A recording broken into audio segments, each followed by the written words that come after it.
Bonjour les news. Vous voulez savoir de quoi on va parler? Mais évidemment, on a hâte de tout savoir. Je sens qu'on va se régaler. Maintenant, on vous lance le... Au menu, l'élection de Miss Belgique crée la polémique. Certains affirment que le concours est truqué. Dans notre dossier du jour, on ira dans la Lune, ou presque, à la découverte d'une chouette expo qui se tient actuellement à Liège. Et puis on fêtera le Nouvel An chinois ce vendredi, une année sous le signe du cheval, tout ça avant un webfun plein de câlins. Le concours de Miss Belgique est-il truqué? Certains affirment que la gagnante, Laurence Langen, a été choisie avant la finale et que les votes par SMS n'ont servi à rien d'autre que de remplir les caisses de l'organisation. Maureen, Miss Wallonie, était candidate au titre de Miss Belgique. Comme d'autres, elle pense que les dés sont pipés. Lors des répétitions déjà, les répétitions générales, on entendait oui ça va être elle et voilà.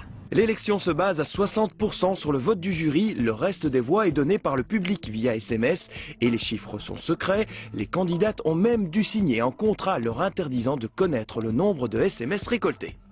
L'affaire est actuellement traitée par la justice. Aux États-Unis, dans l'État de Californie, la police a fait une drôle de découverte au domicile d'un professeur. Entre 300 et 400 serpents, principalement des pythons, ont été saisis. Et c'est l'odeur qui a attiré les voisins, j'imagine même pas. Ouf, à propos d'odeur, je te présente une nouvelle expérience du cinéma, les images en 6D. La différence avec la 3D, c'est quoi? Eh bien la 6D, c'est un ensemble de techniques qui plongent les spectateurs au cœur du film. Pendant une scène de tempête, la salle est par exemple secouée par le vent. S'il pleut dans le film, il pleut dans la salle. Une brume envahit le cinéma pendant une scène de brouillard et des flammes jaillissent lors d'une scène d'incendie. Waouh, où est-ce qu'on peut voir ça? Eh bien dans un cinéma de quartier du côté d'Anvers en Flandre, une première en Belgique. Allez, en route pour la Lune. Place à notre dossier du jour et une chouette idée de sortie pour ce week-end. Une expo consacrée à la Lune se tient actuellement à la Maison de la Science de Liège. Notre classe news l'a visitée pour nous. Pour vous, c'est quoi la Lune? Avez-vous une idée de ce qu'est la Lune? Oui? Je crois que c'est une étoile. Le Soleil est notre étoile, mais la Lune n'est pas du tout une étoile.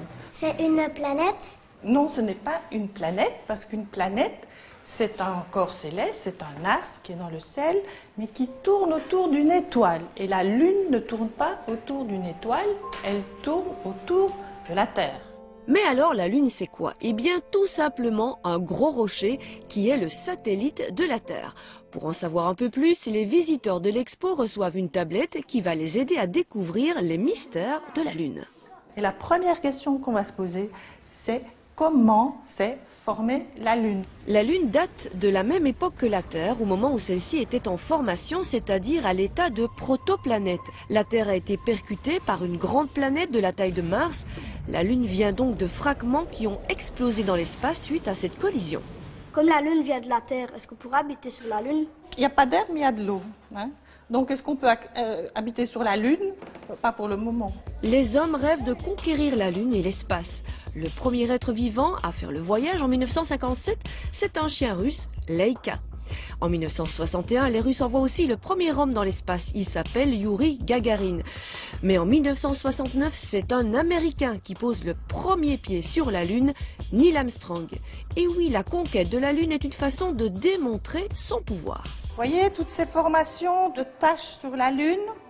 Il y a eu plein d'impacts dessus. Très bien. Pour après, il a commencé à avoir des gros cratères. Très bien. Et c'est ça qui a fait la Lune d'aujourd'hui. Maintenant, on sait à quoi correspondent ces taches sur la Lune, mais avant de le comprendre, les hommes imaginaient toutes sortes de légendes. J'ai appris plein de choses sur elle que j'ignorais avant, donc maintenant je vais la regarder un peu différemment. J'ai appris que premier quartier, c'était le soir et dernier quartier, c'était le matin.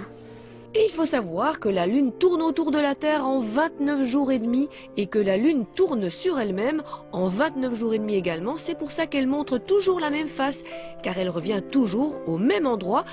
Voilà peut-être pourquoi on a l'impression que ce gros rocher nous regarde. Salut les news! Dans notre séquence tendance, on accompagne de jeunes japonais qui se préparent à fêter une autre nouvelle année. Et oui, dans de nombreux pays d'Asie, on célèbre encore le calendrier chinois, un calendrier basé sur la lune et représenté chaque année par un animal. Ainsi, le 1er février prochain, nous quitterons l'année du serpent pour l'année du cheval. Voilà pourquoi tout le monde ici a tendu cet immense cerf-volant. C'est super. C'est vraiment génial. Je sens que ça va être une bonne année. En tout, 100 cerfs-volants ont été attachés ensemble pour former une chaîne géante, une tradition que l'on ne veut rater pour rien au monde dans ce petit village. Le froid, en tout cas, ne semble pas leur avoir fait peur. Ce n'est pas vraiment étonnant. Pour la petite histoire, l'année du cheval sourit aux courageux. Pari gagné pour ces Japonais. Je ne sais pas ce qu'ils mettent sur la tête de ces bébés, mais ça a l'air vraiment très bon. C'est très goûtu, c'est vraiment fantastique. J'en mangerai pendant des heures, c'est vraiment très... Bye bye, la semaine prochaine ce sera une autre école. Mais n'oubliez pas le News Weekend. Rendez-vous ce week-end, bye bye, ciao.